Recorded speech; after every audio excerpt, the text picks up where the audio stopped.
S'il est une réunion publique qui était attendue, c'est bien celle de Frédéric Lefebvre.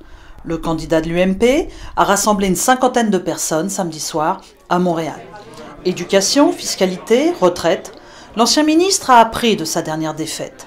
Plus présent dans cette circonscription d'Amérique du Nord, il maîtrise mieux les dossiers locaux et veut s'appuyer sur l'AMNOR, pierre angulaire de son organisation. Je veux bâtir une vraie diaspora qui permette de s'entraider, des réseaux. Je souhaite qu'il y ait une organisation par guichet et que les Français puissent obtenir des réponses, qu'il y ait des partages d'expériences, qu'on fasse un peu d'horizontalité dans cette circonscription. Et en même temps, cette AMNOR va être la base de mon organisation.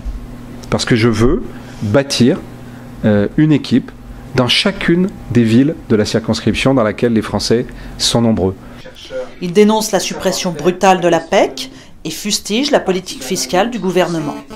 Il a déjà préparé une riposte contre la double imposition. J'entends bien me battre pour que les sommes qui étaient consacrées par la France sur l'éducation des jeunes Français en Amérique du Nord soient à nouveau mobilisées avec à la fois la proposition de loi et le recours que nous préparons. J'ai l'espoir que nous puissions empêcher ce gouvernement de bâtir un dispositif qui, si on n'y prend pas garde, va créer de fait une double imposition.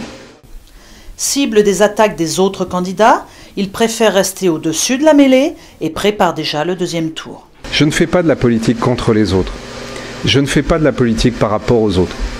Et je vais peut-être vous décevoir, mais vous ne m'entendrez jamais attaquer quelque candidat que ce soit.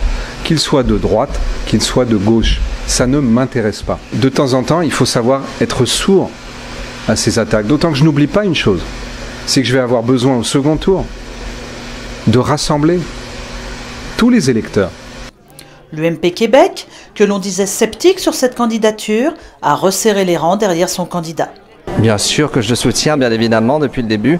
Je le soutiens parce que c'est le candidat qui a été investi par notre famille politique, l'UMP donc. Je le soutiens également parce que c'est celui qui va avoir le plus de répercussions dans les médias et qui pourra défendre au mieux nos intérêts en tant que Français expatriés. Écoutez, je pense qu'une campagne se fait par plusieurs phases. Dans un premier temps, Frédéric est venu ici nous voir. Il a été reçu par les militants, pourrait-on dire, c'est-à-dire par 25 personnes au tout départ, ce qui était quand même pas mal pour des militants proches.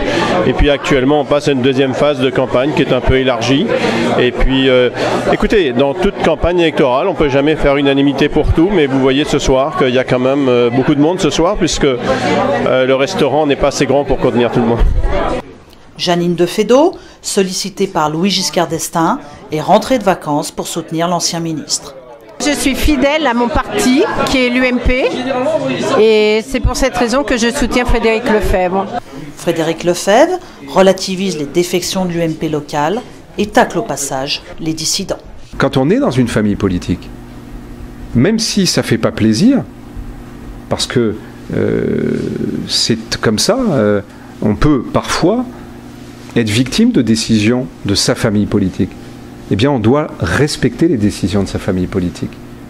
Évoquant le dossier du mariage pour tous, il regrette que l'union civile n'ait pas été mise en place par le gouvernement Fillon et prend ses distances. Je me sens assez proche de la position de beaucoup de Français ici en Amérique du Nord. Il y a un problème, c'est qu'il y a beaucoup trop de radicalité, de part et d'autre, en France. À la fois du côté des défenseurs du mariage homosexuel, comme du côté des détracteurs du mariage homosexuel. Beaucoup de radicalité. Il y a beaucoup d'enfants qui sont élevés, de fait, par des couples homosexuels. Il faut faire attention à ce qu'on dit à ces enfants. Il faut faire attention aujourd'hui que dans ce débat, ils ne soient pas blessés par les paroles qui peuvent être dites par les uns ou par les autres. Sortie montréalaise plutôt réussie pour Frédéric Lefebvre, mais saura-t-il convaincre enfin les électeurs? Nathalie Simon-Claire et Berthilde Contensin, Montréal.